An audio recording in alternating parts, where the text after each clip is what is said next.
This is Andy Staples for SI.com, wrapping up most of the regular season with your Heisman watch. Almost everyone is done playing.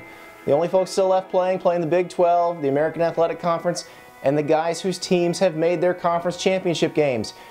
Under normal circumstances, Florida State redshirt freshman quarterback Jameis Winston would be running away with the award, but these are not normal circumstances. There's no way to sugarcoat this. Winston's been accused of rape by a Florida State student. That accusation is almost a year old, but it did not come to the attention of the Tallahassee State Attorney's Office until late last month.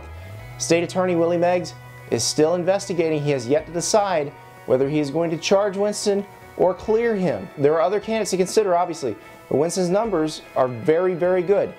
Through 12 games, he's thrown for 3,490 yards, 35 touchdowns, and 10 interceptions. If you wanted to give him a knock on the field, pretty much the only one you can find isn't actually a knock on him, but on the fact that he's surrounded by more talent than any other quarterback in the country. Florida State's offense is really loaded at receiver, at running back, and at offensive line.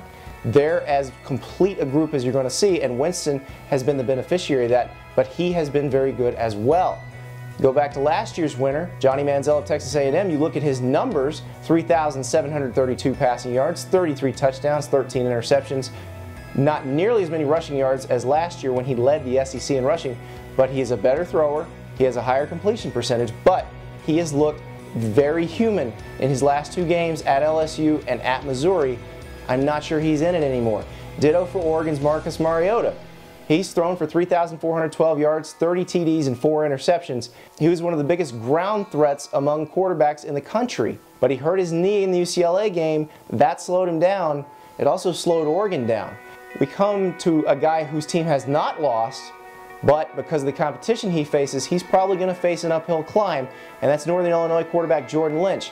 Lynch is third in the country in rushing yards with 1,755. He's also rushed for 20 touchdowns. He's thrown for 2,457 and 22 touchdowns with 5 interceptions. The guy is the engine that makes his offense go. He's the best running quarterback in the country, but he plays in the MAC, and he hasn't played that many good teams. They played against Iowa, beat them in Iowa City in the opening game, and that's a pretty good defense, but they haven't played the kind of schedule that these other guys have played, and that's going to count against Jordan Lynch. If you go by what the ballot says, to choose the most outstanding player in the country, he's certainly very high on the list. That's Pittsburgh defensive tackle Aaron Donald. He leads the nation with 26.5 tackles for loss. He is almost unblockable in some games. He has been as dominant or more dominant than Ndamukong Suh was for Nebraska in 2009. And I'm one of the guys who had Ndamukong Suh #1 on his Heisman ballot in 2009. Donald has been that good. Here's the problem. Donald's team is 6-6. Now that's not Aaron Donald's fault. That is the fault of the count on three head coaches he's had since he's been at Pittsburgh. They have not recruited the talent around him that, say, Jimbo Fisher has recruited around Jameis Winston. Can we blame him for that? No.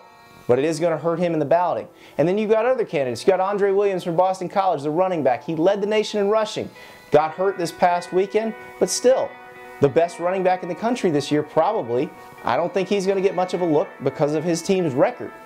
Another one, Alabama quarterback A.J. McCarron. There was a popular surge last week, folks looking for someone other than Winston to choose on their Heisman ballot. McCarron lost at Auburn. Does that mean he's had a bad year and a bad career? No. But if you give A.J. McCarron the award, it's probably a career achievement award and not the award for the most outstanding player this season, because the most outstanding player this season on his own team is not A.J. McCarron. It's linebacker C.J. Mosley. So that's the complicated picture Heisman voters are looking at right now. There hopefully will be answers next week when the ballot is due. But I got to be honest, I'm not sure there will be. For SI.com, I'm Andy Staples.